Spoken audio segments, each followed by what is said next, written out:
Assalamu alaikum. I am Adnan Shoaib, faculty member at ComSir Institute of Information Technology, and today is our lecture number 32 regarding the course Issues in Accounting Practices. Today is our last lecture of this course, and in this today's lecture we are going to see the whole course review कि हमने क्या क्या चीज़ें अभी तक पढ़ चुके हैं, क्या क्या चीज़ें हमने ओवरऑल स्टडी कर चुके हैं. तो that is known to be a course review, a brief course review of overall things. Plus इसमें साथ साथ हम ये भी देखेंगे कि कुछ चीज़ों को हम रिविजिट करेंगे, जिसमें रेवेन्यू रिकग्निशन के सर्टेन टॉपिक्स हैं उनको मैं रिविजिट करना चाहता था, तो मैंने इसलिए उसे रिविजिट करेंगे. हम कंटीजेंसीज को हम रिविजिट करेंगे, इसमें हम लोग इनकम टैक्सेस को रिव्यू करेंगे और पेंशन्स के कुछ पोर्शंस को रिव्यू करेंगे. बिकॉज आई पर्सनली थिंक कि इससे शायद रिव्यू रिक्वायर्ड होगा और इसी के यही ज़्यादा बेहतरी रहेगी for the case of review. So we are going to review them. So these are our learning objectives. You can see that reviewing the topics of the course that are already covered, कोई जो review हो चुका है, identifying the decision making tools that are studied in last session. कौन कौन से decision making tools हम study कर चुके हैं. Revisit the contingent liabilities, revisit करेंगे contingent liabilities को, review करेंगे income taxes को, revisit करेंगे पेंशन बेनिफिट को, रिव्यू ऑफ रेवेन्यू रिकग्निशन, जिसके अंदर स्पेसिफिकली हम देखेंगे परसेंटेज कंप्लीशन और कंप्लीटेड कॉन्ट्रैक्ट मेथड में किस तरह ग्रॉस प्रॉफिट एनालाइज होता है.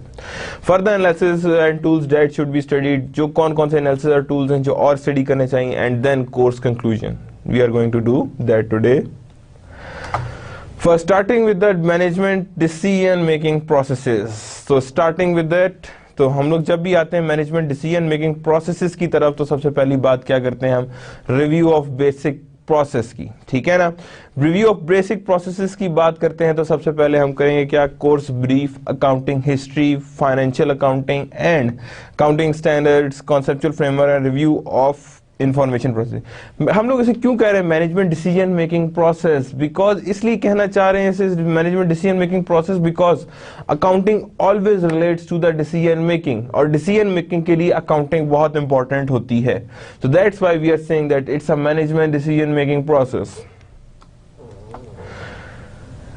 Then we have corporate accounting concepts जो हमने स्टडी किए थे, प्रैक्टिकल इश्यूज देखे थे इनकम स्टेटमेंट बैलेंस शीट में, practical issues in cash and receivables देखे थे, वैल्यूएशन ऑफ इन्वेंट्रीज इशू देखे थे, acquisition and disposition of property plant and equipment देखे थे, decisions, impairments and depletions, intelligible assets, current liabilities and contingencies, corporations, dividends, retained earnings, dilutive securities, ये सारी हमने study की थी, यानी इन्वेस्टमेंट भी स्टडी की थी. Revenue recognition being also studied, accounting for income taxes also being studied, accounting for pension and post retirement benefit and accounting for time value of money. These are studied in the second part of our course outline, as we have already seen that there are three parts of our course outline. First is known as basic concept, other one is known as corporate accounting concepts and issues, and the last one is known as decision making tools, decision tools. Then the last part we have studied the decision tools. These are the statement of cash flows, financial statement analysis, accounting for leases, cost, volume, profit, relationship, incremental analysis and capital budgeting, that we have studied in the last part of our course outline. Talking about only our specific decision making tools, तो जब अगर हम specific decision making tools की बात करें तो सबसे पहला टूल हमने जो पढ़ा था होता है स्टेटमेंट ऑफ कैश फ्लो, जिसमें हमने कहा था कि ये स्टेटमेंट वो है जो आफ्टर इनकम स्टेटमेंट और बैलेंस शीट बनाई जाती है, because this statement requires the data from the income statement and balance sheet. Preparation of statement में आता है usefulness, classification, format of statement पढ़ा था, steps in preparation, example, source of information, indirect and direct method, ये that we have studied in the statement of cash flow.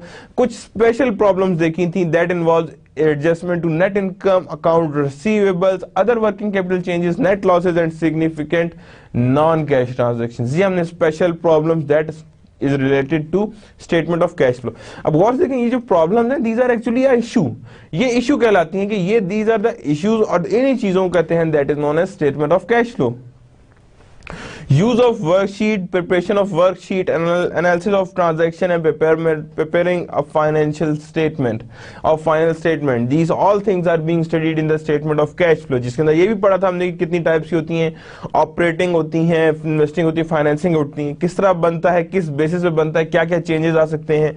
Then further इनमें बाकी indirect और direct method की क्या effect आता है, तो that we have all studied in the cash flow. Cash flow हमें बताता है कि हमारी कैश पोजीशन क्या है, और फर्दर डिसीजन भी बताता है कि whether we should further invest or not, whether क्या हमारा हमें कैश फ्लो इस चीज की इजाजत देता है कि we should go for the further preparation और further you can say what की इन्वेस्टमेंट के लिए जाना चाहिए।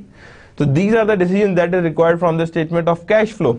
देन द नेक्स्ट थिंग जो हमने पढ़ी थी वो थी financial statement analysis. Basic financial statement analysis कौन कौन सी थी, नीड फॉर कंपैरेटिव एनालिसिस था, टूल्स फॉर एनालिसिस था, हॉरिजॉन्टल एनालिसिस पढ़े थे, बैलेंस शीट पढ़ी थी, इनकम पढ़ी थी, रिटेन अर्निंग्स पढ़ी थी, रेशियो एनालिसिस में लिक्विडिटी थी जिसके अंदर करंट रेशियो, क्विक रेशियो ये देखी थी, एसेट टेस्ट रेशियो देखी थी, प्रॉफिटेबिलिटी में हमने सबसे पहली देखी थी return on asset, return on equity, net profit margin, gross profit margin, earning power, EBIT over interest expense, these all are being studied in the profit analysis. Then in the solvency analysis हमने देखा था कितनी solvent है, जिसमें total asset turnover आ गया था, fixed asset turnover आ गया था, जिसके अंदर हमने रिसीवेबल टर्नओवर देखा था, payable turnover, all turnovers are included in the solvency. Then we have summarised them in a different way, जिसे हमने कहा था कि डू पॉइंट एनालिसिस का नाम दिया था और उस वे में हमने इसे समराइज किया था। फिर हमने कुछ अर्निंग पावर्स और इरेगुलर आइटम्स देखे थे जो हमने ऑलरेडी भी पढ़ चुके थे, हमने दोबारा देखे थे इसमें कि दैट डिसकंटिन्यूड ऑपरेशंस भी होते हैं, एक्स्ट्राऑर्डिनरी ऑपरेशंस भी होते हैं, चेंजेस इन अकाउंटिंग प्रिंसिपल्स भी होते हैं, कॉम्प्रिहेंसिव इनकम होती है, क्वालिटी ऑफ अर्निंग्स होती हैं, उसमें हमने देखा था अल्टरनेटिव अकाउंटिंग मेथड्स क्या होते हैं, प्रोफॉर्मा ऑफ इनकम क्या होता है, इनकम इम्प्रॉपर रिकॉग्निशन क्या होती है। So these we have studied in the financial statement analysis. Then we have studied accounting for leases. Accounting for leases में सबसे पहले हमने देखा था लीज एनवायरनमेंट क्या होता है, उसके अंदर मेजर प्लेयर्स कौन से होते हैं, एडवांटेजेस ऑफ लीजेस क्या होते हैं, कॉन्सेप्चुअल नेचर ऑफ लीज क्या है, अकाउंटिंग बाय लेसी क्या होती है, कैपिटलाइजेशन क्राइटेरिया क्या होना चाहिए, किस बेस पर हम कैपिटल लीज या ऑपरेटिंग लीज हम आइडेंटिफाई करें। देन हमारे पास आती है capital lease method, then operating lease method, and then we have compared them. Then accounting by lessor थी, accounting of leasing, classification, direct financing and operating methods that we have studied on the basis of lessor. क्योंकि देखा था गौर से तो हमने देखा था कि दोनों में जो ओवरऑल आपका था वैल्यू या यू कैन से ओवरऑल जो आपकी you can say that economics जो थी लेसर की और लेसी की वो दोनों डिफरेंट थी, उन दोनों की एंट्रीज भी डिफरेंट थी, उनकी ओवरऑल वर्किंग भी डिफरेंट थी, everything is being different. Special accounting problems भी देखी थी जिसके अंदर रेजिडुअल वैल्यूज आए थे, जिसके अंदर हमने देखा था guaranteed residual values and non guaranteed residual values. Then sales type leases जिसमें हमने सेल्स और लीज बायबैक भी देखा था, बार्गेन परचेज ऑप्शन भी देखी थी, इनिशियल डायरेक्ट कॉस्ट भी देखी थी, करंट वर्सेस नॉन करंट भी देखे थे, disclosure, unresolved problems, these all are being studied in the accounting for leases. Then we have studied the cost, volume and profit relationship. इसमें हमने देखा कि cost behavior analysis क्या होता है, variable cost, fixed cost, relevant range, mixed cost and fixed and variable cost. All these costs are being studied in this chapter कि कितनी cost होती हैं। और फिर हमने इसमें क्या किया था, सबसे पहले बेसिक कंपोनेंट्स, फिर CVP analysis, cost volume profit of income statement, उसी इनकम स्टेटमेंट कैसे बनाते हैं, देन ब्रेक इवन एनालिसिस देखा था, then how the target income is being studied वो देखा था, मार्जिन ऑफ सेफ्टी देखा था, change in the business environment देखा था, सीवीपी इनकम स्टेटमेंट रिविजिटेड देखा, यानी दोबारा रिविजिट किया था हमने सीवीपी इनकम स्टेटमेंट को after discussing the target in net income and break even analysis, all these are being studied. Then हमने देखा था incremental analysis and capital budgeting. Incremental analysis में हमने क्या देखा था, management decision making process, accept special price orders, make or buy, sell, ये सारे डिसीजन थे हमारे, सेल करें या प्रोसेस करें, रिटेन करें, रिप्लेस करें, eliminate unprofitable segment, allocate limited resources, all these are being studied.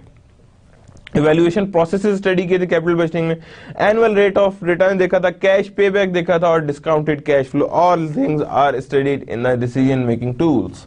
कैसे हमने कहा था कि that is known as our whole decision making tools.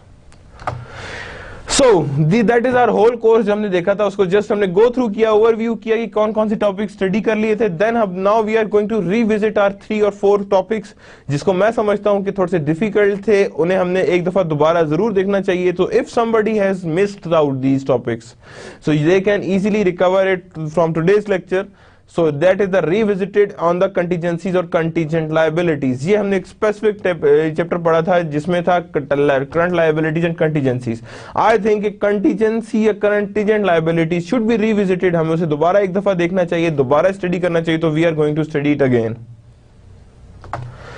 Contingencies, an existing condition, situation or a set of circumstances involving uncertainty as to possible gain or loss। यानी कि क्या कहता है, existing condition, situation or a set of circumstances involving uncertainty, कि involve क्या कर रही है uncertainty as to possible gain or loss। क्या कर रहे हैं वो, possible गेन या लॉस को देख रहे हैं, यानी इन्वॉल्व कर रहे हैं, to an exercise that will ultimately be resolved when one or more future event will occur or fail. यानी कि कोई एक फ्यूचर, यानी देखिए अगर मैं कहता हूं कि आज का ये सिचुएशन है और मैं कहता हूं यार शायद आगे जो है नेक्स्ट किसी भी क्या नाम है दिन दोबारा स्ट्राइक ना हो जाए, तो मतलब क्या है कि अगर वो स्ट्राइक हो गई तो हमें लॉस होगा, और अगर हमें नहीं हुई तो हमें गेन होगा। क्यों, हमारी ट्रांसपोर्टेशन एवरीथिंग गोज फाइन।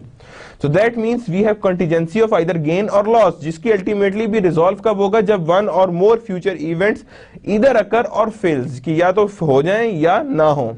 तो that what we known as contingency, किसे हम कहते हैं contingency, and that is guided by the FASB AC 4501054 rule number of FASB। Types of contingencies कौन सी, possible receipt of monies from gift donations, यानी कि ये अब क्या गेन कंटीजेंसीज हैं। Possible refund of the government on tax dispute, ये भी गेन कंटीजेंसीज हैं। Pending court cases with probable favourable outcome, ये भी गेन है।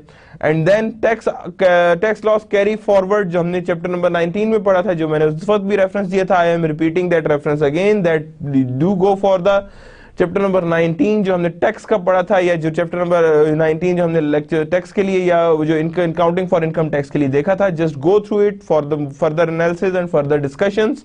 Gain contingencies are not recorded, कभी भी गेन कंटीजेंसीज रिकॉर्ड नहीं की जाती। Disclose only if it's receipt is high, तभी डिस्क्लोज करनी है जब इसकी रिसीट ज्यादा हो, रिसीट बहुत बड़ी हो, तभी इसे हमने डिस्क्लोज करना है। लॉस कंटीजेंसीज कौन सी होती हैं, the likelihood that the future event will confirm the incurrence of liability, कि फ्यूचर इवेंट ऐसा है कि जिसे आपको पता हो कि इसमें मुझे लॉस होना है।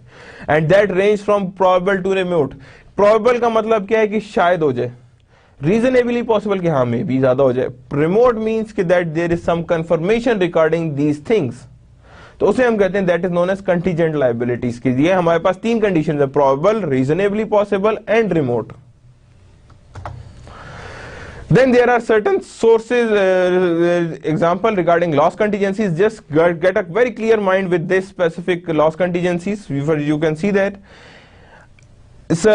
Scorsese Incorporation is involved in a lawsuit as a December 31st, 2012. Prepare a December 31st entry, assuming it probable that Scores will be liable for the 900,000 as a result of this suit. Prepare December 31st entry if it is not probable that the Score will be liable for any payment. Now what we there, Scorsese Incorporation is involved in a lawsuit at December 31st, 2012. Prepare the December 31st entry, assuming it is probable that Scores will liable. Probable है, now there is no remote, there is no reasonably possible. तो वो कहता है क्या entry होनी चाहिए, B के लिए कह रहे prepare entry if any, assuming it is not probable that scores will be liable for any payment as a result of suit.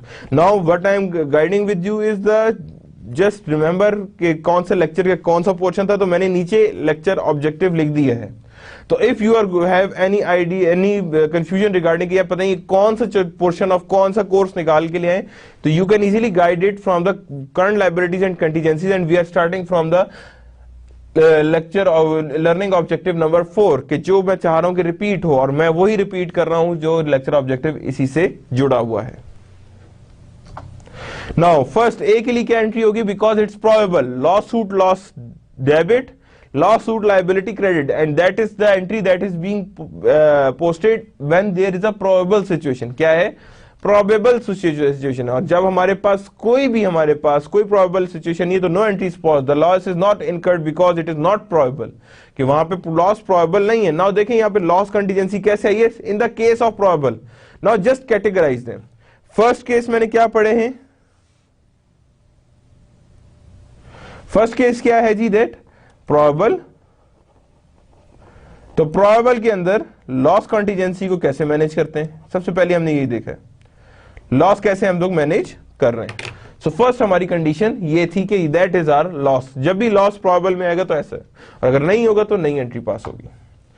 Now that is, now you have a more clear idea about the loss contingencies. Usually accrued, not accrued, may be accrued. That is the difference. Loss related to collectibility of receivable, obligation related to product warranties and premium offered. ये usually क्या होते हैं, that these are usually accrued. ये हमेशा accrue कर दिए जाते हैं। क्यों accrue कर दिए जाते हैं कि normal केस है, ये normal condition में निकल आते हैं।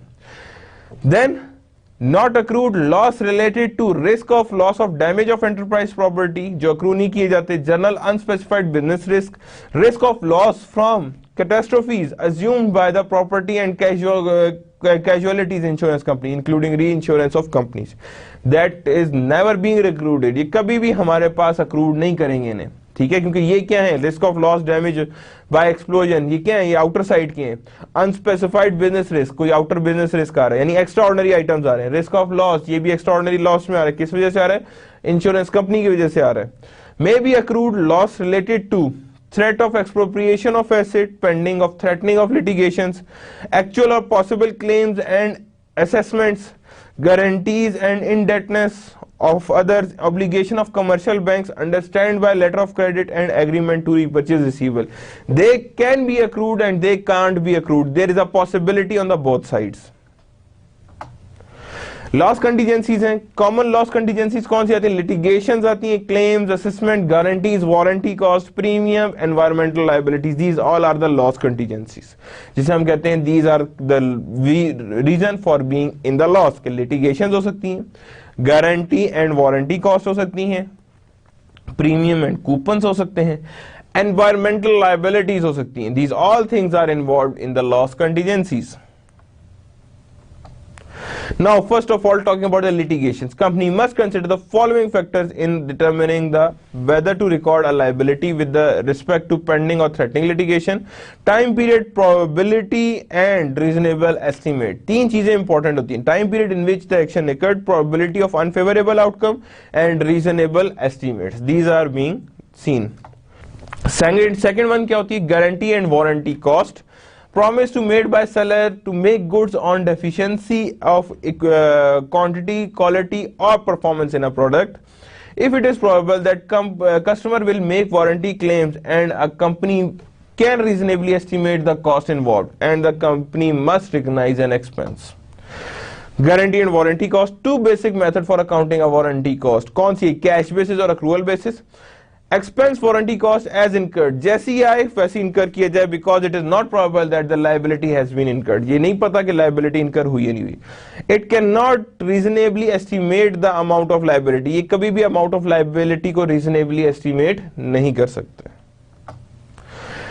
To basic method of accounting for warranty cost है, तो यहाँ पे सेकंड मेथड क्या हुआ, अक्रूवल मेथड हुआ। Change warranty cost to operating expense in the year of sale, method is generally accepted, refer to as expense of entry, यानी कि ज्यादातर किस बेस पे होता है, अक्रूवल बेसिस पे ही एंटर होता है। Now let's have example so you have a more clear idea. Strip factory provides a 2 years warranty with the one of its products which was first sold in 2012, यानी कि वो क्या हुआ कि वो प्रोवाइड कर रहा है 2 years warranty with one of its product which was sold in 2012. कब सोल्ड हुई, 2012. In that Strip spends $70,000 service warranty claim, क्या हुआ कि 70,000 सर्विस वारंटी क्लेम्स उसने स्पेंड किए। At the year and Strip estimate that the additional 400,000 will be spent in future service warranty claims related to 2012 से, कितना 70,000 के 400,000 के फर्दर क्लेम्स हैं वारंटी के जो होंगे। Prepare Strip's journal entry to record the $70,000 expenditure, कि Strip's की जर्नल एंट्री को रिकॉर्ड करेंगे for $70,000 expenditure and the December 31st adjusting entry, यानी कि जर्नल एंट्री रिकॉर्ड करेगा पहले 70,000 की एंड देन 400,000 की, यानी कि वो क्या कह रहा है कि spend in the future related to 2012 sales, कि 2012 सेल में फर्दर उसे मिल रहे हैं। तो first of all passing the entry for the 70,000, कितनी 70,000 की हम पास करें, क्या होगा, वारंटी एक्सपेंस 70,000 एंड कैश 70,000। इतने का तो हम प्रोवाइड कर चुके हैं कि जितने की हम उसे सर्विस दे चुके हैं। ये तो सिंपल हो गया कि warranty expense to cash. 4 lakh की एंट्री कैसे होनी है वो देखें, warranty expense this, warranty liability 40,000। ये किस केस में प्रोड्यूस कर रहे हैं? When you there is a loss. क्या कर रहे हैं यहां पे? कंटीजेंट लॉस हो रहा है, तो यहां पे हम लोग पहले एंट्री ये करेंगे जितनी दे चुके हैं, और जितनी अभी देनी है उसके लिए ये एंट्री करेंगे। So that means that is how we are going to see with the loss contingencies, जिसमें warranties include होती हैं। Now the next thing is the premium and coupons. Company should charge the cost of premiums and coupons to expense in the period of sales that benefit from the plan. Accounting company estimate the number of outstanding premiums offer that customer will present the redemption. Company charges the cost of premium offer to premium expense and credits estimated liabilities for the premiums that are included. Now there is some other example of premiums regarding, तो आपको और clear idea हो जाएगा। Fluffy Cake Mix Company offered its customer a large non-breakable mixing bowl in exchange for 25 cents and 10 box tops. The mixing bowl cost Fluffy Company 75 cents and the company estimates the customer will redeem 60% of box top. The premium offer began in June 2012 and resulted in transaction generalized below. Fluffy climax is there. अब वहां पे क्या है कि वो कह रहा है यहाँ पे कि that 25 सेंट की उसे क्या कह रहे हैं? In exchange of 25 cent and 10 box top. 25 cent के साथ 10 बॉक्स टॉप में वो क्या कर रहा है? वो आपको लार्ज मिक्सिंग बाउल दे रहा है कि अगर आप 25 सेंट्स का 10 बॉक्स टॉप दें। अब अगर ये बात हो तो इसका मतलब है मिक्सिंग बाउल की कॉस्ट कितनी? 75 सेंट्स। लेकिन जो कंपनी की एस्टीमेट है customer will redeem 60% of box top. कितने एस्टीमेट करें? 60% of box top. The premium offer began in June 2012। क्या ऑफर कर रहे हैं? June 2012 and resulted in the transaction generalised below. So there it is. Inventory in premium 25,000 and cash 50,000। कैसे निकला? गौर से देखें। If you are going to see over here, there, this much is your overall cost। कि हमने क्या किया कि 20,000 था। अगर 20,000 वो सारे के सारे मिक्सिंग बाउल्स हैं तो कितना होगा यहाँ पे? अगर total cost of mixing bowl कितना है? 0.75 सेंट का। तो इसे मैंने मल्टीप्लाई किया तो 15,000 है। तो इसका मतलब है इन्वेंट्री इन प्रीमियम कितनी दे रहे हैं आप? 15,000 आप इन्वेंट्री इन प्रीमियम दे रहे हैं। Then the entry to record sale of 300 boxes। अभी किसकी सेल करनी? 300 बॉक्सेस की इन्वेंट्री रिकॉर्ड करनी, बॉक्स ऑफ केक्स मिक्स। तो उसमें क्या आएगा? Cash 240,000 and then revenue 240,000। किस तरह निकल रहा है? That is how it is being there कि that it is 300,000 into 0.80। If I am going on the back slide, so you can see that there is a 20,000 and there is a mixing bowl of 75 cents and only 60% is being used। यानी 60% जो है वो ही सिर्फ यहाँ पे use हो रहे हैं। तो in that case we have the answer would be like this, that here it is, that you can say that the 300,000 is there and sale कितने की हुई है? इतने की हुई है, that is of almost 300,000 into 0.80 is equals to 240,000। So Fluffy record the actual redemption of 60,000 box top, the receipt of 25 cents per box top and the delivery of sale is as। अब यहाँ पे क्या हुआ? यहाँ पे 10 का box top था तो यहाँ पे क्या है? 60,000 यहाँ है डिवाइड बाय 10 पर बॉक्स टॉप आ गया into 0.25। तो ये हमारे पास कैश रिसीव हुआ है और कैश इतना रिसीव हुआ है तो यार यहाँ पे प्रीमियम एक्सपेंस कितना हो रहा है? That is of 3,000। तो टोटल हमारे पास कितना आ रहा है? That is of 4,500। ये कितना आ गया हमारे पास? 4,500। And that is how the computations are being done कि यहाँ पे अगर हम देखें तो इतने ही की कंप्यूटेशंस हमारे पास आएंगी because that is our inventory from premium कि 60,000 थे तो 60,000 को ही उन्होंने यूज किया है।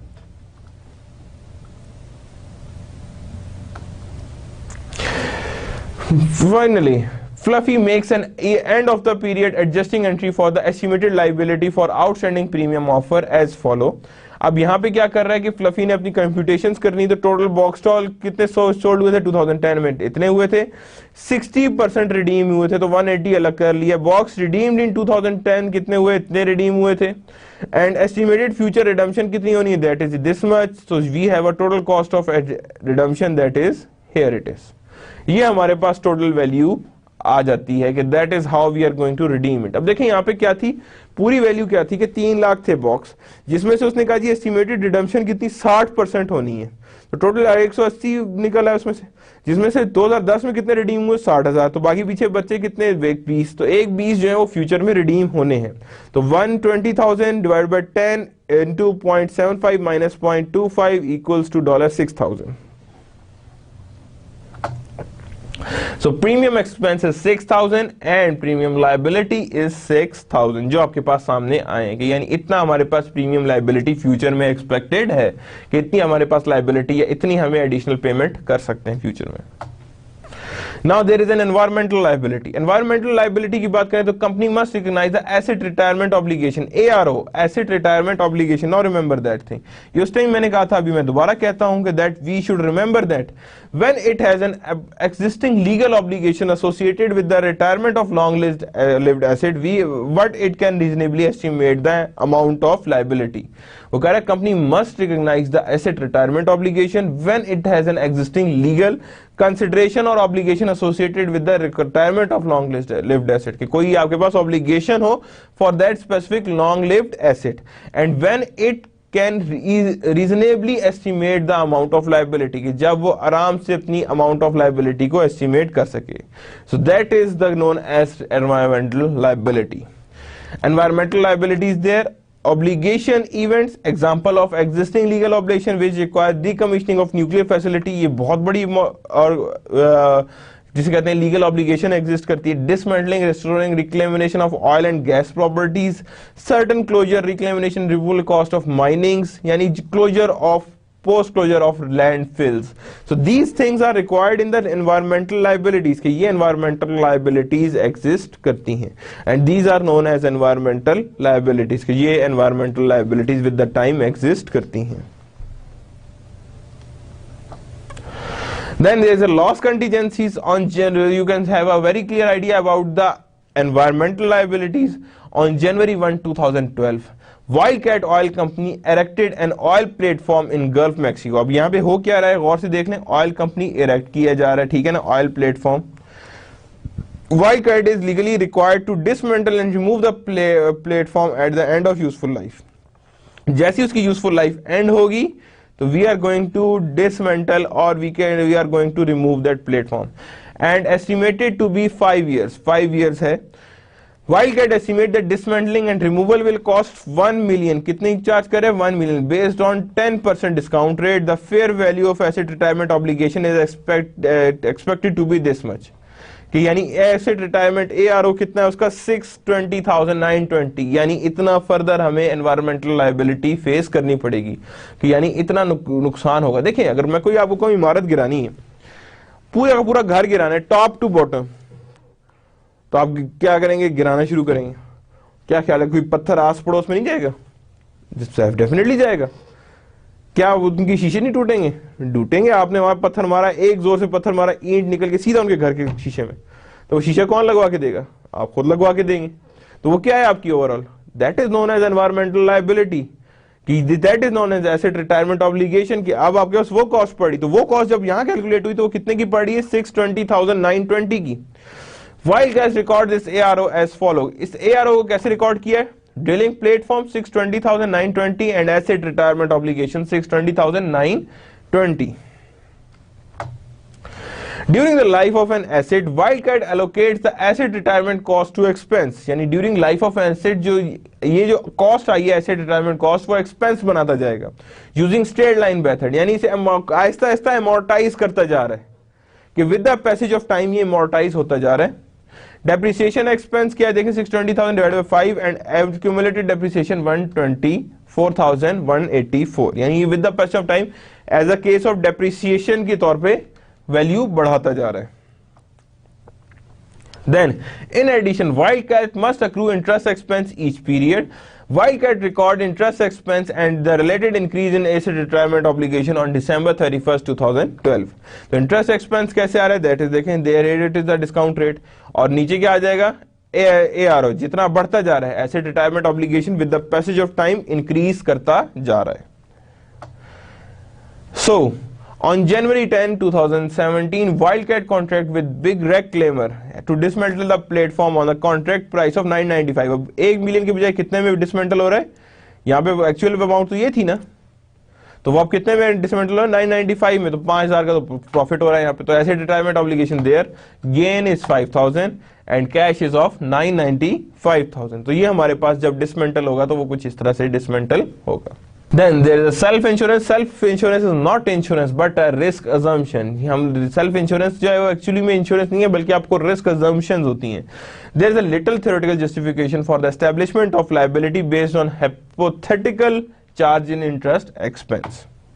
So that is what we have talked about the contingent liabilities. जो मैं चाह रहा था कवर हो वो टॉपिक हमने रिकवर देख लिया, हमने देख ली कि गेन को किस तरह डील करना है, लॉस को कैसे डील करना है, लॉस में प्रोबेबल्स को कैसे डील करना है, देन वारंटीज को कैसे डील करना है, देन प्रीमियम को कैसे डील करना है, देन एनवायरमेंटल लाइबिलिटीज को कैसे डील करना है। So that is all what we known as contingent liabilities या contingencies.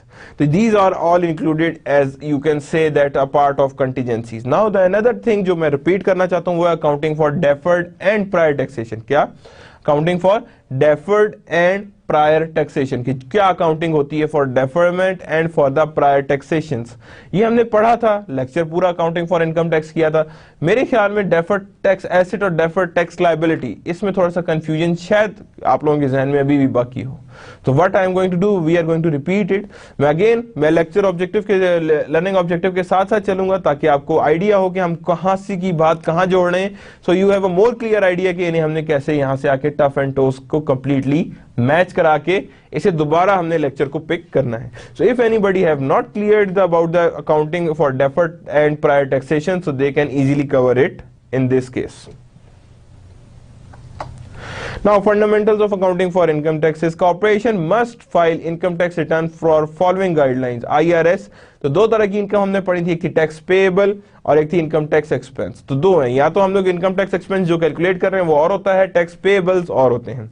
Amount reported as tax expense will often differ from the tax payable, कि जो मैंने टैक्स निकाला है वो दूसरी टैक्स से डिफरेंट हुआ। क्यों? टैक्सेबल इनकम और तरह से निकलती है, इनकम जो आपने कैलकुलेट की होगी for the books of account या फॉर द इन्वेस्टर्स वो डिफरेंट तरीके से निकलती है। Now fundamentals of accounting for income taxes. Now we have example that Chelsea House time हमने डिस्कस की थी, मैं दोबारा इस एग्जांपल को रिविजिट कर रहा हूं, so you have a clear idea। ये बहुत comprehensive एग्जांपल है, please concentrate on it so that you have a more clear idea कि क्या इनकम टैक्सेस कैसे डील होते हैं इन डेफर्ड टैक्स एसेट और liability. Chelsea Incorporation reported revenue of 130,000 and expense of 60,000 in each of the first 3 years. For tax purpose, Chelsea reported the same expense to the IRS in each of the year. Chelsea reported taxable revenue of $100,000. कितना report की? $100,000 in 2012, 150,000 in 2013 and 140,000 in 2014. यानी उसने ये taxable revenue जो बताया। What is the effect of account for reporting the different amounts of revenue for income? Book में तो कह रहा है 130 पुट कर रहा है हर साल, लेकिन टैक्सेबल क्या है? 100 अलग है, 150 अलग है, 140 अलग है। तो क्या फर्क पड़ेगा? Let's see. ऊपर देखें तो रेवेन्यूज सेम है गैप के लिए, टैक्स के लिए रेवेन्यूज डिफरेंट है, और नीचे अमाउंट ऑफ टैक्सेबल इनकम भी अलग अलग आ रही है। इनकम टैक्स एक्सपेंस कितना आ रहा है? 28,000, 84,000 total. And income tax expense कितना आ रहा है? 16,000, 36,000, 32,000, 84,000। टैक्स सेम देना है, फर्क क्या है कि आज का टैक्स कल चला जाएगा या आज ज्यादा टैक्स दे दिए तो कल कम देना पड़ेगा, सिर्फ यही फर्क है। तो इन अदर वर्ड्स जो मैंने ऊपर 28,000 निकाला है ये मैंने हर सूरत देना तो देना है। तो अगर अभी मैं दे रहा हूं 16 तो इसका मतलब है बाकी मैं फ्यूचर में दूंगा, और अगर मैं अभी 32 दे रहा हूं तो इसका मतलब है 4 आगे का दिया हुआ है मैंने। Same is the difference exist. अभी मेरे 16 और 28 में क्या है? 16 कम है, 28 ज्यादा है, तो इसका मतलब है बाकी मैंने अभी देना है। तो इससे हम कहेंगे that is known as tax liability. लेकिन अगर ये रिवर्स होती वैल्यू, 16 ऊपर होता 28 नीचे होता, तो तब मैं इसे लगाता कैसे? मैं लगाता ऐसे डेफर्ड टैक्स एसेट। क्या लगाता मैं इसे? Deferred tax asset. Then comparison किया था, तो यहां पे क्या है? गौर से देखें, यहां पे deferred tax liability account increases by 12,000। 12,000 से क्या होगा? लायबिलिटी का इंक्रीज कर जाएगा। Deferred tax liability account reduce by 8000, 8000 से रिड्यूस हो जाएगा, यानी डेफर्ड टैक्स लायबिलिटी का अकाउंट रिड्यूस हो रहा है, ठीक है, क्योंकि 12,000, 8,000 और 4,000 जो डेफर्ड टैक्स लायबिलिटी। अब देखें यहाँ पे हर चीज एड्रेस किसमें हो रही है, लायबिलिटी का अकाउंट में। क्यों? पहले लायबिलिटी का अकाउंट बढ़ चुका है 12,000, उसके बाद की बातें ये चल रही हैं, और उसके बाद की बातों में ये चीजें सामने आ रही हैं कि that there exist some deferred tax asset and deferred tax liability. Then there is a financial reporting कैसे कैसे हो रही है, गौर से देखें, लायबिलिटी साइड पे आ रही है, डेफर्ड टैक्सेस भी आ रहे हैं और इनकम टैक्स पेएबल भी आ रहा है, वो दोनों चीजें इधर पे आ रही हैं, और वहां पे इनकम स्टेटमेंट में पूरा का पूरा एक्चुअल अमाउंट गैप अकाउंटिंग की नजर आ रही है। Now there is something that we have studied about the temporary difference, के कई दफा कोई चीजें हैं जो टेम्परेरी डिफरेंस क्रिएट कर जाती हैं। The temporary difference is the difference between the tax basis of asset or liability and its reported carrying or book amount in the financial statement that will result in the taxable amount or deductible amount in the future year. Future taxable amounts क्या हैं? The deferred tax liabilities हैं, that is future taxable liability. Future deductible amount represents the increase in tax refundable or saved in future result as a result of deducting temporary difference existing at the end of current period. So that is known as your overall future tax deductibles. So that is what we know as future tax amount and future taxable deductible amount. यानी future में जो tax amount को करना है उसे कहेंगे deferred tax liability, और जिस अमाउंट को हमने टैक्स दे चुके हैं, और देखें फ्यूचर में टैक्सेबल अमाउंट का मतलब यह है कि अगर आपकी टैक्स वालों ने उसकी जो ओवरऑल अमाउंट थोड़ी रखी है टैक्स की, तो इसका मतलब है सारी वैल्यू पे टैक्स नहीं चार्ज हुआ, थोड़ी सी अमाउंट पे चार्ज हुआ है, इसका मतलब बाकी अमाउंट रहती है, तो that's why it is known as future taxable amount. लेकिन अगर टैक्स वालों ने टैक्स ज्यादा कैलकुलेट किया हुआ है, कम कैलकुलेट किया हुआ है, और आपने ज्यादा दे दिया, या सपोज आपने कम कैलकुलेट किया हुआ है लेकिन टैक्स वालों ने ज्यादा कैलकुलेट कर लिए, तो इसका मतलब ये होता है कि आपने कुछ चीजों का पहले टैक्स दे दिया जो अभी इनकम नहीं हुई है, तो उसमें हम कहेंगे that is known as future deductible amounts, तो इसीलिए उसे कहते हैं deferred tax assets. Here is the illustration. In Chelsea situation, the only difference between book basis and tax basis of the asset relates to the account receivables. किससे exist कर रहा है वो सिर्फ difference? Account receivables से that arose from revenue recognized from book purpose. Chelsea report account receivables at $30,000 in December 31st, 2012. GAAP basis balance sheet. However, the receivables has a zero tax. क्या होगा? GAAP basis have the zero tax basis. क्या कहते हैं उसे? Zero tax basis. पर book क्या है जी? Account receivables $30,000 और पर टैक्स रिटर्न्स जो है वो कितने हैं? Receivables कितना आ रहा है? That is of 30,000. That is of zero. कितना आ रहा है वो? Zero. So reversal of temporary difference. अब कितना आ रहा था यहाँ पे गौर से देखें तो 2012 का था। अब 2012 में कितना का आ रहा था अब आपके पास रिसीवेबल्स, दैट इज ऑफ 30,000। अब फ्यूचर में टैक्सेबल अमाउंट, यानी ये फ्यूचर में लायबिलिटीज कैसे जनरेट हुई हैं, यानी कि फ्यूचर में अभी इसके ऊपर टैक्स कटना है, क्योंकि एक्चुअल में किया क्या है, उसने ये चीज बीच में इंक्लूड नहीं की, जिससे क्या हुआ कि आपका टैक्स कम आया। इसका मतलब है 30,000 पे टैक्स नहीं कटा। जब 30,000 पे टैक्स नहीं कटा, इसका मतलब 30,000 पे टैक्स फ्यूचर में कटेगा। जब फ्यूचर में कटेगा तो दैट मींस कि 2013 में भी कटेगा और 2014 में भी कटेगा। तो दैट मींस 2013 में दैट इज 20,000 एंड 2014 में दैट इज 10,000। तो Chelsea assume that it will collect the account receivables and report the $30,000 collection as a taxable revenue in future tax returns. Chelsea does this by recording the deferred liability. अब deferred liability क्योंकि future में tax हुई नहीं है, जब tax नहीं हुई है तो उसे लाइबिलिटी बनाएंगे ना कि हमने अभी देनी है, फिर तो इसीलिए इसे हमने बना दिया that is future tax liability, a deferred tax liability. Now deferred tax liability, you can see that over here, a deferred tax liability represents the increase in tax payable in the future year as a result of taxable temporary difference existing at the end of the current year.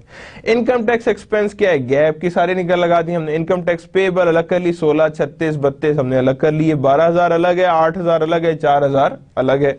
तो ये हमारे पास आ गया deferred tax liabilities. Now here you can see that the 12,000 deferred tax liability at the beginning of 2012 कोई नहीं था, 12,000 था। Current tax to 2012 का कितना है? That is 16,000, so that leads to 28,000. Then deferred tax liability, also make the following entry at the end of 2012. Income tax expense 12,000, income tax payable and deferred tax liability। दो चीजें हमने include की, तो ये हमारे पास एंट्री आई किसकी? Deferred tax liability की। Deferred tax liability computation of income tax expense for 2013. Deferred tax liability at the end of 2013 4,000 थी, देन टैक्स लाइबिलिटी एडिशनल कितनी है 12,000, तो टोटल इंक्लूड हुई तो यहाँ पे कितनी आई 8,000 की हमारे पास एडिशनल आ गई। तो therefore और करंट ईयर की टैक्स एक्सपेंस कितना 36,000, तो that again leads to the overall 28,000। तो पिछले साल की मिलाई 2013 की कितनी थी 4,000, then the deferred tax at the beginning कितना है 2013, तो इसका मतलब है 8,000 हमने ये दिया है जमा 36, तो 36 हमने ऐड किया तो हमारे पास ये चीजें आ गई। Then Chelsea make the following entry at the end of 2013 to record the income taxes. Income tax को record करना है। तो then income tax expense 28,000, deferred tax liability 8,000, and then we have paid that 36,000. So that we have paid for it. So that is how our account is being managed. गौर से देखें तो 12,000 पे दोनों पे इक्वल हो रहा है, इक्वल हो रहा है यानी मींस 8,000 4,000 दोनों चीजें इक्वल हो रही हैं 12,000 के, और यहाँ पे 8,000 plus 4,000 that is leads to the 12,000. Then we have another example, so you have a more clear idea about it. Starfleet Corporation has one temporary difference at the end of 2012 that will reverse the causable taxable difference. अब वो क्या करेगा, reverse में जा रहा है। अब वहां पे क्या था कि हमारे पास कुछ रकम ऐसी पड़ी थी जिसमें हमने टैक्स अभी नहीं काटा था। यहां पे ऐसा है कि हमने कुछ इनकम का पहले ही टैक्स काट लिए और फ्यूचर में जिसका कटना चाहिए था, तो इसका मतलब फ्यूचर में डिडक्टेबल अमाउंट्स आएंगी। कैसे आएंगी देखिएगा, 55,000 in 2013, 60,000 in 2014, 75,000 in 2015. Starfleet pre-tax financial income for 2012 is 400,000 and the tax rate is 30% for all year. There are no deferred taxes at the beginning of 2012. Compute taxable incomes and prepare journal entry. First of all, कितनी थी 400,000 थी, temporary difference 55,000, 60,000, 75,000, ये था temporary difference हमारे पास। Taxable income कितनी है 190 थी, temporary difference किया है। टेम्परेरी डिफरेंस कैसे आया, दैट इज दिस मच, इन तीनों को ऐड किया, ये आ गया हमारे पास। जब ये आया तो हमारे पास टोटल में टेम्परेरी डिफरेंस था, तो इस साल की टैक्सेबल इनकम कितनी निकलती है दिस मच, इस पे लगाया तो आंसर क्या आ रहा है, दैट इज 63,000। अब 63 तो इसका मतलब है इस पे भी टैक्स लगा, ऐसे ही मल्टीप्लाई करके ऐसे भी टैक्स किया, ऐसे भी टैक्स किया, तो ये हमारे पास ये वैल्यू आई, ये वैल्यू आई एंड ये वैल्यू आई। ये हमारे पास टोटल में वैल्यूज आ नहीं है जो ओवरऑल हमारे पास एग्जिस्ट कर नहीं है। अगर गौर से आप इन तीनों को ऐड करें तो हमारे पास क्या आंसर आ रहा है, गौर से देखिएगा, दैट इज 57,000। कितना आ रहा है हमारे पास, आंसर इज 57,000। ये हमारे पास क्या आ रही है, डेफर्ड टैक्स लायबिलिटी, क्या आ रही है हमारे पास, deferred tax liability, and that is for the income tax payable, यानी ये हमने इस साल दे दिया, ये सारा का सारा हमारा था इस साल का, ठीक है ना। और इस साल में ये सारे एडिशंस नहीं हुए थे, अगर ये इसमें एडिशंस हो जाते तब कटता, तो ये बाकी सारा अमाउंट जाती डेफर्ड टैक्स एसेट में, ये इसमें ऐड नहीं हुए, ये हमारे हालांकि इसमें ऐड होने चाहिए थे। इन डिफरेंस को हमने सेपरेटली हर साल का ले लिया, तो इसका मतलब है कि ये अमाउंट जो इनकर हो चुकी हैं, इनको असूलन इसमें एडअप होना चाहिए था, लेकिन नहीं हुई। जब इसमें एडअप, वो इसमें बाकायदा बैक पे एडअप नहीं हुई है, तो what does that mean then, कि ये अभी हमारे पास डिडक्ट होना बाकी है, यानी ये हो चुकी है अभी और इसके ऊपर we are liable to deduct them. तो ये हमने जब लायबिलिटी निकाली तो हमारे पास डेफर्ड टैक्स लायबिलिटी इतनी आ रही है और इनकम टैक्स एक्सपेंस 120,000 आ रहा है। Now there is another illustration. During the 2012, Cunningham Incorporation estimated that the warranty cost related to sale of microwave oven is 50,000, paid evenly in the next 2 years. For book purpose, the 2000 Cunningham report warranty expense and the related estimated liability of warranty for the 500,000 in its financial statement. For tax purpose, the warranty tax deduction is not allowed until paid. वो कह रहा है उसने अपनी आसानी के लिए 5 लाख पहली बारी में लिख दिया, लेकिन पेमेंट का वो नहीं, 2 इक्वल पेमेंट्स में, लेकिन टैक्स पर्पस ने एक ही पेमेंट को इनकॉर्पोरेट किया है। तो 500 और दिस साइड देयर इज 0। तो क्या किया है, गौर से देखें, ये अमाउंट उसने डायरेक्टली ऐड कर ली, ये अमाउंट उसने डायरेक्टली ऐड कर ली। अब टैक्स पर्पस ने क्या किया, उसने कहा नहीं, पहली पेमेंट 1 साल बाद करनी है तो पहली पेमेंट 1 साल बाद ही होगी, तो उसने 2.5 लाख सिर्फ नेक्स्ट ईयर रखे और बाकी 2.5 लाख नेक्स्ट में रखे, बिकॉज ये अमाउंट पे आपने टैक्स निकाल लिया, लेकिन टैक्स पर्पस ने इसे ऐड नहीं किया। जब इसे ऐड नहीं किया, इसका मतलब है this amount is liable to be taxable, तो वो टैक्स कब हो रही है, this much and this much, तो जो डिफरेंस आएगा उसे हम कहेंगे that is future taxable amount, यानी these are known as future taxable amounts या फ्यूचर डिडक्टेबल अमाउंट, यानी जिसे हम कहेंगे that is known as are future deductible amounts, यानी कि ये पहले से ही हो गई हैं, यानी कि higher than the pre tax financial income, यानी टैक्सेबल इनकम कितनी हो जाएंगी, higher than pre tax financial incomes. So when Cunning pay a warranty liability, it remains an expense deductible for purpose. Cunning report this future tax benefit as a balance sheet as a deferred taxes. If I am going on the previous slide, so you can see that during क्या हुआ यहाँ पे estimated warranty cost for sale of microwave oven to be 500,000. कितनी वो expect कर रहे हैं 500,000 paid evenly over the next 2 years. For the book purpose in 2012, Cunning reported warranty expense and related estimated liability for warranty is of $500,000 in its financial statement. For tax purpose, the warranty tax deductible is not allowed until paid. यानी कि जब तक वो पे नहीं किया जाएगा तो तब तक उसे पे अलाउ नहीं किया जाएगा. So in that case, that is a future deductible amounts कि ये फ्यूचर में हमने डिडक्ट करनी है. Now what we are talking about? That is all we are going to pay for, or you can say it's are now the deductibles. अब ये क्या आ रहा है, that is regarding expenses. किससे रिकॉर्ड हो रहा है, ये expenses है. तो जब भी expenses जो फ्यूचर में डिडक्ट होने हैं तो इसका मतलब हमारा तो टैक्सेस हुए ना, क्योंकि expenses क्या करते हैं, expenses आपका ओवरऑल टैक्स कम कर देते हैं. तो अगर ये मैंने टैक्स एक्सपेंस अभी मैंने डिडक्ट किया जो अभी नहीं किया गया, इसका मतलब फ्यूचर में ये मेरे पास टैक्स एसेट है ना. तो याद रखिएगा इनकम से रिलेटेड जितनी भी होती हैं वो लायबिलिटी होती हैं, जो टेम्परेरी डिफरेंसेस होती हैं, और जो एक्सपेंसेस से रिलेटेड होती हैं वो सारी टैक्सेस कहलाती हैं. Then there is a deferred tax asset. The deferred tax asset represents the increase in tax refundable in future either as a resultable deductible, adding नहीं deductible temporary difference existing from end of the current year. Then deferred tax asset hunt को एक accrues a loss and related liability of 50,000. कितना accrue कर रहा है, अब यहाँ expense दोबारा ये for financial reporting purpose because of pending litigation. Her cannot deduct this amount for the tax purpose until pay period it pays the liability. तब तक deduct नहीं कर सकते जब तक ये पे नहीं की गई हो. तो इसका मतलब book basis of litigation कितनी है 50,000, tax basis कोई नहीं होगी इसमें, 50,000 40%, तो ये आ गया book basis पे आपका taxes. So assuming that 12,000 is Hunt first year of operation, the income tax payable is 100,000 10,000. कितना आ रहा है income tax payable, कितना आ रहा है 10,000. तो यहाँ पे क्या आ गया, deferred tax asset कितना था, that is 20,000. beginning tax कोई नहीं था, तो total tax benefit कितना 20,000 था, तो यहाँ पे 10,000, तो हमने total कितना दिया income tax expense, that is 80,000. कितना दिया हमने 80,000 हमने tax दे दिया. Then had make the following entry at the end of 2012. Tax expense, deferred tax, tax payable 100,000. तो ये हमारे पास आ गया overall tax. Then computation of income tax expense at the beginning of year कोई भी यहाँ पे नहीं थी, end of year कोई नहीं थी वहाँ पे, तो यहाँ पे अब हमारे पास क्या आ जाएगी 20,000 beginning की थी, जो difference निकाला तो ये इतना आया deferred tax benefit. Current year कितना था हमारे पास tax, that is this much. तो इसका मतलब है हमने क्या किया, इन दोनों को एड अप कर दिया, तो हमारे पास क्या आ गया 160,000. कितना आ गया 160,000. और हमारे पास ये एंट्री है, income tax expense this much, deferred tax asset this much and 140,000 this much. तो डेफर्ड टैक्स एसेट की एंट्री क्या है, गौर से देखें तो 20,000 बराबर पे चल रही है. पहले क्या हुआ है, आपका डेफर्ड टैक्स जनरेट किया गया है, देन उसके बाद डेफर्ड टैक्स एसेट क्रेडिट किया गया है.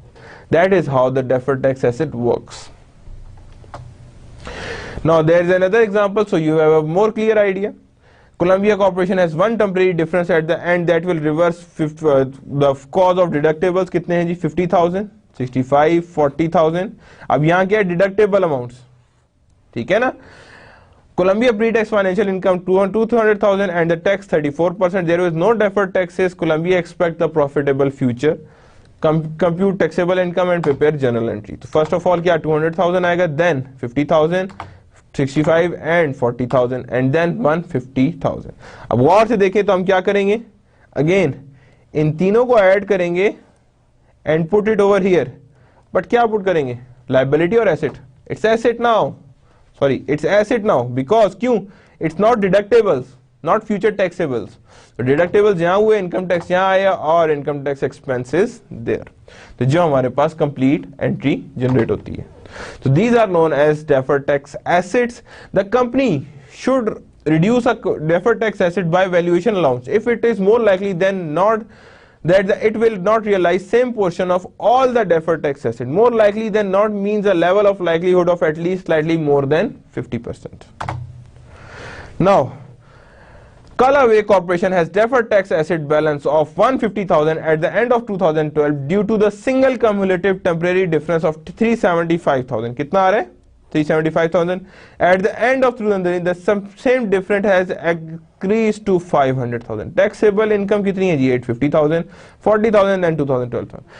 Assume that it is more likely than not that 30,000 of the deferred tax liability will be realized. Prepare a journal entries. तो सबसे पहले क्या करेंगे? जर्नल एंट्री बनाएंगे. तो वहां पे गौर से देखें तो क्या आ रहा है? ये हमारे पास 2012 पे आ रहा है, ये प्रीवियस की है, ये करंट की है और दिस मच इज डिडक्टेबल. अब गौर से देखें तो यहाँ पे दोनों चीजें एग्जिस्ट कर रही हैं. कौन कौन सी? Maybe there is something that is known as deferred tax liability and deferred tax asset. दोनों एग्जिस्ट करती हुई नजर आ रही है. ठीक है ना?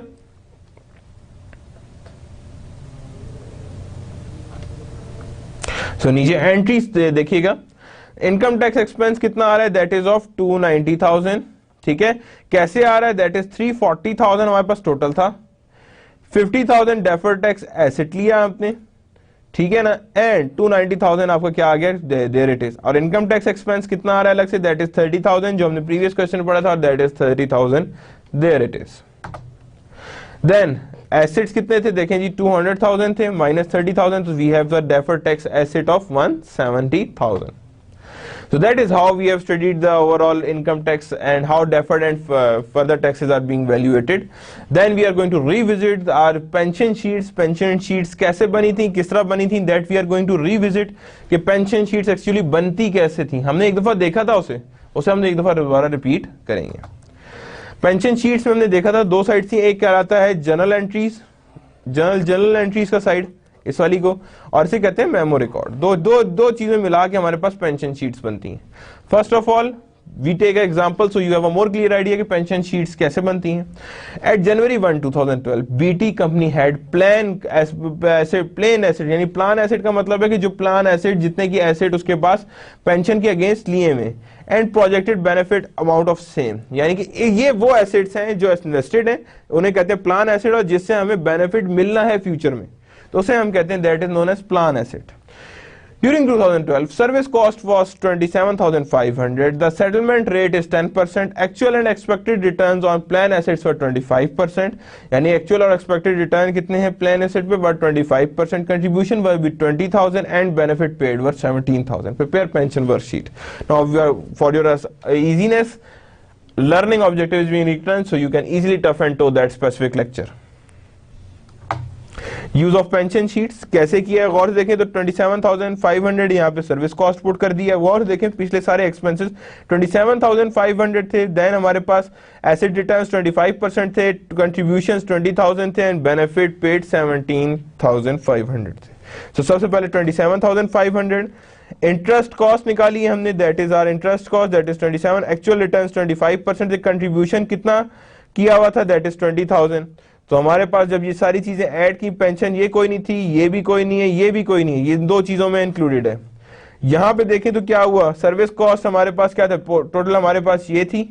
सर्विस कॉस्ट ने हमारे पास एडिशन कर दी है, और यहां पे ओवरऑल देखें तो यहां पे हमारे पास ये भी इंक्रीज कर गए, दैट इज ऑफ 28,000, और 17,500 बेनिफिट पेड ये भी हमारे पास आ गए. Means service cost, this thing, these all things are known to be added in your perfect benefit obligation. Plan asset कितने थे? 17, दैट इज 25, 20, दिस. तो यानी ये सारी चीजों ने हमारे पास एसेट में इंक्रीज किया है, ये सारों ने हमारे ऑब्लिगेशन में इंक्रीज किया. जब पेंशन फंड बनता है तो याद रखिएगा उसमें एक होती है ऑब्लिगेशंस के मैंने जितना रिक्वायर्ड है पे करना है, और उसके मैंने पैसों के अगेंस्ट जो प्लेन एसेट खरीदा हुआ है वो उसे कहते हैं कि ये इसे बेनिफिट ऑलरेडी मिल रहा है. तो एक होता है बेनिफिट ऑब्लिगेशन और एक कहलाता है प्लान एसेट. ऑब्लिगेशन क्या कि जो उसकी सर्विसेज, उसके काम की वजह से मेरी पेंशन इंक्रीज कर रही है, और प्लान एसेट वो जो मैंने उसका एसेट खरीदा हुआ है या जो उससे मुझे उसके एसेट से मुझे एक्चुअल रिटर्न हो रहे हैं वो उसके प्लान एसेट की वैल्यू को बढ़ा रहे हैं. तो गौर से देखें तो डिफरेंस कितना आ रहा है? दैट इज ऑफ 10,000 10,500, कितना डिफरेंस आ रहा है 10,500, मींस ऑब्लिगेशंस जो दे रहे हैं वो 10,500 ज्यादा है as compare to plan assets, तो इसे हम कहते हैं pension worksheet. Note the following about the worksheet. The balance in the payment liability column should equal to the net balance in the memo record, यानी जितना हमारे पास पेंशन लाइबिलिटी कॉलम हो उसी के बराबर पे हमारे पास क्या हो overall memo record. This is a net funded position, उसे नेट फंडेड पोजीशन कहते हैं of a pension plan. If a credit balance pension liability, if there is a debit balance pension asset, कभी अगर डेबिट बैलेंस होगा तो credit balance है तो इसका मतलब है पेंशन लाइबिलिटी, और अगर क्रेडिट बैलेंस है तो that is known as pension sorry credit है तो पेंशन लाइबिलिटी, डेबिट है तो pension asset. For each transaction there it is. Prior service cost जो अभी हमने पढ़ा था होती क्या है, amortization of prior service cost. Company should not recognize the retroactive benefit as pension expense entirely in the year of amendment. Employer should recognize the pension expense over the remaining service life, यानी कि जो भी prior service cost है उसने क्या करना, recognize the pension expense over the remaining service lives of the employees who are expected to benefit from the change in plan, कि जो भी उनके पास चेंज इन प्लान से बेनिफिट आ रहा है। Amortisation board prefer year of service method and SAFS 158 allows the straight line method. The following are defined pension data of Radial Corporation applies to the following 2012. Projected benefit obligations 560, plan asset 546, pension liability 13,800, settlement rate 9%, and service cost 58, contribution 65, actual returns on plan asset 52,280, benefit paid to retirees 40,000, and prior service cost amortization 2012 is 17,000. Now developing a whole sheet. Now there is a pension asset liability, ठीक है ना, और वो हमारे पास जो exist करी that is equal to the difference between them, इन दोनों में जो डिफरेंस है वो यहाँ एग्जिस्ट कर रहा है। देन फर्स्ट ऑफ ऑल पीएससीज को यहां पे रखा, price service cost that it is यहां पे आ गया, ऐड कर गया। Service cost that is also being here, यहां पे से ऐड कर रहे हैं। Interest cost that is also being increased, तो यहां पे आ गया। एसेट रिटर्न जो है मिला है वो यहां पे आ जाएगा, एंड ओवरऑल पीएससीज जो है वो यहीं पे रहेंगे, तो that we have a contribution of 65,000 तो वो हमारे प्लान एसेट्स में ऐड हो जाएगा। So when we are going to total, so you can easily see that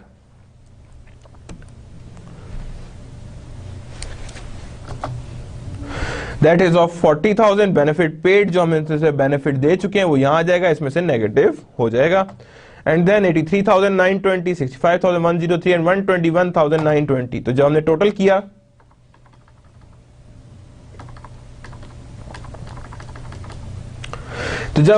किया तो हमारे पास कितना डिफरेंस आ रहा है, that is of 135,720 and 135,720। So that is now being equal, ये ऑटोमेटिकली क्या हो गए हैं, इक्वल हो गए हैं।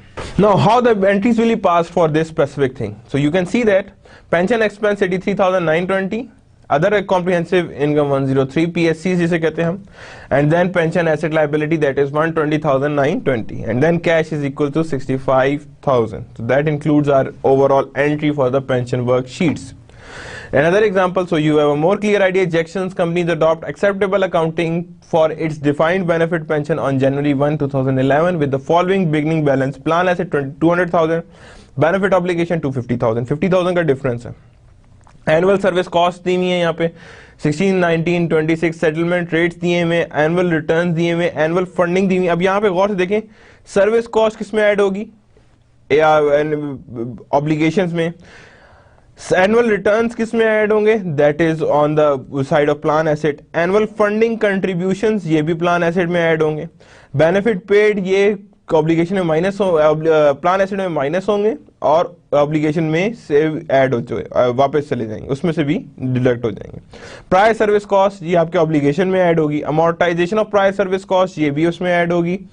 Actuating assumptions BPO that is also being added, and average remaining service life is there, so you have a more clear idea. You can see that 50,000 का difference था, 16,000 आया, 25,000 इंटरेस्ट आया, जो हमें इंटरेस्ट कॉस्ट थी जो मैंने कहा था ये हमारे पास आगे चली जाएगी। अनएक्सपेक्टेड लॉस 2,000 आएगा, इससे कोई फर्क नहीं पड़ेगा। कंट्रीब्यूशन इतने का हुआ है। बेनिफिट पेड देखें इसमें से अब इसमें से ही माइनस हो रहा है, इसमें से ही माइनस हो रहा है, So we have total entry of this much and we have a total value of 57,000. तो 57,000 का हमारे पास liability, pension liability exist करती है. The entry would be like this: 21,000, 22,000 pension liability, 7,000 and cash 16,000. That is of 2012. You can see that 160,000, 160,000 again वहाँ पे जा रहा है. देखें prior service cost इसमें add होती जा रही है. Then service cost भी इसमें add होगी, इंटरेस्ट भी होगी. रिटर्न किस में जाएंगे? प्लान एसेट में जाएंगे. ये देखिए प्लान एसेट में चले गए. पीएससीज वहीं रहेंगे, अमाउंट अमोर्टाइजेशन ऑफ पीएससीज. और कैश कहाँ चला गया? कैश जो हमने कंट्रीब्यूशन दी थी वो यहाँ आ गया क्योंकि हमारे प्लान एसेट बढ़ेंगे इससे. Then journal entries 95,000, 40,000, 105 and total we have a difference of 145. अब इन दोनों का जो डिफरेंस होना चाहिए that would be equal to 160,700. तो यहाँ पे लेकिन आपके पास टोटल कितना आ रहा है? 217. तो इन दोनों को हमने आपस में ऐड किया तो that we have a this much. So we have a 217,700. That entry would be like this: 95,100, other comprehensive 10560 and 106,070 and then 40,000. For the next year you can see that here it is 217 से start किया. Again वही हो रहा है. देखें गौर से देखें. First में क्या हुआ? इंटरेस्ट सीधा ऑब्लिगेशंस में गया है, देन रिटर्न यहाँ आ गया है, then same is the case contributions यहाँ हो गए हैं, बेनिफिट पेड यहाँ से सब्ट्रैक्ट, यहाँ से भी सब्ट्रैक्ट. टोटल ऐड किया तो हमारे पास ये आ रही हैं वैल्यूज. जर्नल एंट्रीज पास हुई हैं, ओवरऑल किया है तो यहाँ पे हमारे पास कितना आ रहा है? दैट इज 14,300 का डिफरेंस आ रहा है. And that difference will be added and then we have a this much amount. अब यहाँ पे कितना आ रहा है? 105,600 और 2,000 का आ रहा है. और जो किस में एट द एंड हो रहे हैं? इसमें क्लोज हो रहे हैं. So you can see that over here that this is the whole amount on which that is being used, कि जो भी हमारे पास डिफरेंस ला रहा है. अब ये लाइबिलिटी गेन खुद ऐड किया हुआ है, that is being added by yourself, कि जो भी लाइबिलिटी गेन्स आ रहे हैं. तो यहाँ pension expense this much 14,300, that is 14,070 and 41,600. These are the included in your pension journal entries and then 48,000 is your cash. Now we are going to revisit the revenue recognition के revenue को कैसे recognize किया जाता है. When we are going to recognize the revenue that is known as revenue recognitions. First of all, completed contract method से चलते हैं जिसे हमने एक दफा पहले भी देखा था. We are going to see it again. So you have a much clear idea कि ये कैसे revenue recognize होता है. At the beginning of 2011, the Harding Construction Company received a contract to build an office building of 5 million. कितने की build हो रही है? 5 million की बिल्ड हो रही है. The project is estimated to take 3 years to complete according to the contract. कितने years लेगा? 3 years to complete according to the contract. Harding will bill the buyers in the installment over the constructions and the costs are like this. कि पहले में हमारे पास क्या annual construction cost incurred कितनी हुई है? That is of 1.5 million. 2012 में 1 million and then it is 1.6 million. Start में प्रायर कोई नहीं थी पिछले ईयर की, यहाँ पे आ गई है और यहाँ पे दोनों मिला के पिछले ईयर की कितनी आ रही? This much. कम्युलेटिव कंस्ट्रक्शंस कितनी हुई है यहाँ पे देखें तो 1.5, 2.5 एंड 4.1. और यहाँ पे estimated cost of to complete at the end कितनी चाहिए? That is of 22.25 million and 1.5 million. So that leads to our 3.75, 4.0 and 4.1. ये हमें billing made during the year, यानी कितने बिल यानी अकाउंट रिसीवेबल्स हमारे पास कितने आए थे, जनरेट किए थे हमने, इतने के जनरेट किए थे. और कैश कलेक्शंस हमारे पास इतने की हुई थी. तो हमने इन दोनों को कंपेयर करना है. So now accounting for the cost of construction and account receivable with the both completed contract and percentage completion. All costs of construction recorded in asset account called construction in process. अब पहला क्या? construction in process और cash material credit. ये दोनों सारा में entries same हुई. To record construction cost and then account receivables हमारे पास इतने की जनरेट हुए, बिलिंग इतनी की कर ली हमने, ये भी सारों की एंट्री होगी. To record work in process, तो हम लोग क्या कर रहे हैं यहाँ पे? कैश जितने का मिला वो भी हमने एंट्रीज यहाँ पे पास करनी, यानी हमने अकाउंट रिसीवेबल्स भी देख लिए, जितनी कंस्ट्रक्शन लगाई है उसकी भी एंट्रीज कर ली और जितना कैश रिसीव हुआ है उसकी भी एंट्रीज हमने कर ली. Now the gross profit approach. First of all, it's identifying the gross profit approach for completed. यहाँ पे एंट्रीज डिफरेंट होती हैं. First of all बात करें construction in progress, cost of construction and revenue from long term assets. अब total हमने कितने की बनाई थी? 5 लाख की बनाई थी. 2013 में कितने का होना था, 41 मिलियन के बना है, और यहाँ पे कितना आया, 9 लाख का हमारे पास ग्रॉस प्रॉफिट आया। लेकिन अगर हम बात करें इस तरफ की, इनकी बात करें, ओवरऑल इनकी जो हम लोग डिस्कशन करें, तो हम यहाँ पे देखेंगे तो revenue from long term contract कितना आ रहा था, दैट इज ऑफ 2 मिलियन हमारा हुआ है। अब ये 2 मिलियन कहाँ है, ये अभी हम फ्यूचर देखेंगे, just you are going to remember that. और ये 5 लाख कहाँ से आया, that we are going to see in further slide. Same is the case with this one and this one, and same is the case with this one. अब यहाँ पे हम future में जाके देखेंगे क्या होगा। दोनों के केस में याद रखिएगा, सिर्फ ग्रॉस प्रॉफिट की रिकग्निशन की अमाउंट सेम आएगी, दोनों अमाउंट दोनों तरह से सेम 9 लाख ही रिपोर्ट करेंगे, लेकिन डिफरेंट तरीके से रिपोर्ट करेंगी दोनों मेथड। परसेंटेज कंप्लीशन डिफरेंट तरीके से, कंप्लीटेड कॉन्ट्रैक्ट डिफरेंट तरीके से, दोनों डिफरेंट तरीके से रिपोर्ट करेंगे। Here it is, billing contract 5 million, 5 million ये तो आ गया, तो सेम जनरल एंट्री थी वो तो आ गई यहाँ पे, ठीक है ना। Construction in process of billing की and to close the account, ठीक है। अब यहाँ पे कैसे हो रहा है, first of all talking about the completed contract, उसका हमने ग्रॉस प्रॉफिट कैसे नोट किया, गौर से देखिएगा। 1.5 मिलियन था एंड बैलेंस भी 1.5, फिर हमने 2012 में 1 मिलियन और लगाया, 2.5 हुआ, देन 1.6 और लगाया, तो हमारे पास आ गया दैट इज, और फिर हमारे पास जो बचा पीछे आ गया वो कंस्ट्रक्शन कॉस्ट, और हमारे पास टोटल वैल्यू आ गई 5 million. So that is how the billing is done, 1.2 to 1.8, total we have a 5 million. That is simple, very simple case for the completed contract method. But percentage of completion method के लिए altogether different होगा, उसके लिए हम ये formula use करते हैं। Remember that we always use this thing, gross profit recognized, total estimated gross profit, कितना एस्टिमेटेड ग्रॉस प्रॉफिट होना चाहिए, परसेंटेज कंप्लीटेड टू डेट, कितने परसेंट कंप्लीट है, और gross profit recognized in previous year period, वो हमने माइनस करना है। Estimated gross profit multiply by percentage of completed minus previous year gross profit, तो gross profit recognized this period आ रहा है। कैसे हो रहा है, गौर से देखिएगा। कॉन्ट्रैक्ट प्राइस इतनी थी, इतनी हमने हर साल लगाई है, ये पिछले साल की थी, ये हमारे पास जो टोटल आई ये लगी गई है हमारे पास, ठीक है। Estimated remaining cost to complete कैसे आ रही है, दैट इज 22,005, यानी ये कुछ नहीं कॉस्ट इसे कंप्लीट होने के लिए फर्दर चाहिए काम, इसे 1.5 मिलियन चाहिए, तो टोटल एक्चुअल प्लस एस्टिमेटेड, ये कितनी का एक्चुअल लग चुकी है और कितनी एस्टिमेटेड और चाहिए कंप्लीट होने की, वो यहां आएगी। तो contract price minus total cost, क्या कर रहे हैं हम, contract price is there and total cost is there, यानी दिस माइनस दिस, तो ये हमारे पास आ गई 1.2, 1 मिलियन एंड 9 लाख, ये हमारे पास आ गई। परसेंटेज ऑफ कंप्लीशन, यानी हमारे पास क्या आ गई, टोटल ग्रॉस प्रॉफिट आ गई, ये हमारे पास क्या आ गया, हर स्टेज के टोटल ग्रॉस प्रॉफिट आ गए। परसेंटेज ऑफ कंप्लीशन कैसे निकालेंगे, 1.5 divide by estimated, then again यानी टोटल जितनी भी आ रही है उससे डिवाइड करते जा रहे हैं, 2.5 divided by overall your what we can say total estimated for 4 million and 4.1 and 4.1, that means 100% is there, यानी टोटल कॉस्ट को हम डिवाइड करते जा रहे हैं जितनी कॉस्ट वो लगा चुका है, टोटल कॉस्ट को किससे डिवाइड करते जा रहे हैं, जितनी कॉस्ट से वो लगा चुका है, that's why we have a 40% there, 62% and 100%। अब इसमें से क्या करना है, gross profit earn to date क्या कर रहे हैं, दिस यानी इक्वल्स किसकी इक्वल हो जाएगा, जब ये हमारे पास 40% आ गई तो इसका मतलब है हम किससे मल्टीप्लाई कर देंगे, this much total gross profit, तो हमारे पास आ गई 5 lakh, 6, 25, 9 lakh.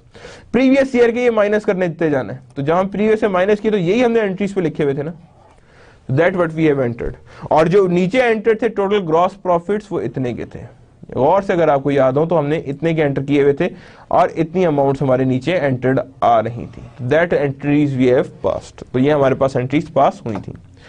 Then percentage of completion method allocation of gross profit आती है, तो गौर से देखें तो 150,000 था ग्रॉस प्रॉफिट, इसमें से ऐड किया 2 मिलियन हुआ, 2 मिलियन 1 मिलियन कंस्ट्रक्शन कॉस्ट थी, 125 ऐड हुआ, 3125 16 1.6 फर्दर ऐड हुआ 2.75 and then we have 5 million is your overall percentage of completion.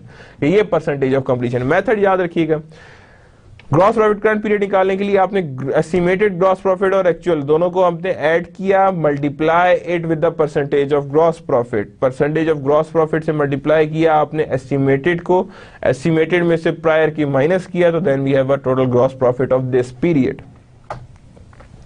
Now there is a percentage allocation, देखें यहाँ पे क्या था, 2 मिलियन था, 1.5 माइनस किया 5 लाख आ रहा है। यहाँ पे देखें 3125 में से आपने 2 मिलियन निकाला, 1.125 आया, 1 मिलियन माइनस किया तो ऑटोमेटिकली ये आ गया। 5 मिलियन 3125 माइनस किया गया, 1.85 आया, 1.85 में से ये माइनस किया, that we have 275,000 US dollars. That is known as allocation of gross profit. Now that is the whole we have studied about the revisiting of the course. Now we are going to conclude. Accounting is the father of all subjects. Never ever lose it, never ever lose this knowledge, because it is required in every field of your work, every field of requirement. ये requirement आपकी field की।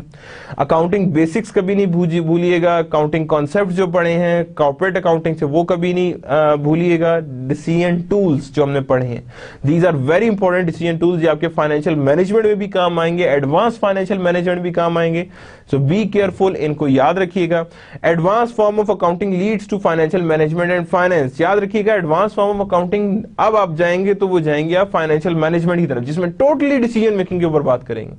There is no data entry, there is no book keeping. वहां पे आप सिर्फ और सिर्फ किस चीज की बात करेंगे कि how we are going to decide, कि हमें कैसे डिसाइड, किस तरह करना चाहिए, किस तरह डिसीजन होना चाहिए, और उसी तरह हम डिसाइड करेंगे।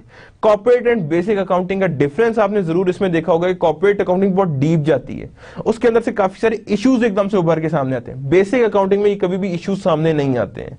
तो दैट इज द डिफरेंस। जो इश्यूज इन अकाउंटिंग प्रैक्टिसेस है, ये एक्चुअली इंटरमीडिएशंस ऑफ अकाउंटिंग के बीच, मिड लेवल ऑफ अकाउंटिंग के बीच के इंटीग्रल पोर्शंस में क्या क्या डिफिकल्टीज या डिफरेंसेस एग्जिस्ट करते हैं, तो वो सारे हमने देखने थे। Corporate and basic accounting differences में क्या डिफरेंसेस एग्जिस्ट करते हैं। So God Allah bless you, good luck for your future endeavors. I hope you have enjoyed this course as well. I have enjoyed this course very much, and this quite knowledgeable course, and I hope you people also enjoy this course as and when you hear this.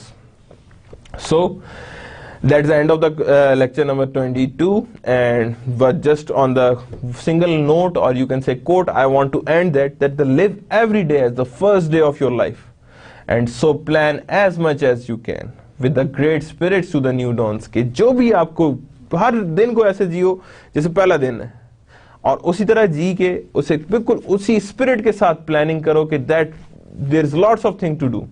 Never think that this is the one, because उसमें आप खत्म करना चाहोगे, you are not going to plan it, और when you stop planning you start failing. So just plan as much as you can. So that's the end of from my side. I hope you have learned a lot from this course. Remember that teachers loves you, and you know, remember always that. Okay, so teachers love you and always loves you. Just take care of yourself, and that's the end of the lecture 32. Allah Hafiz.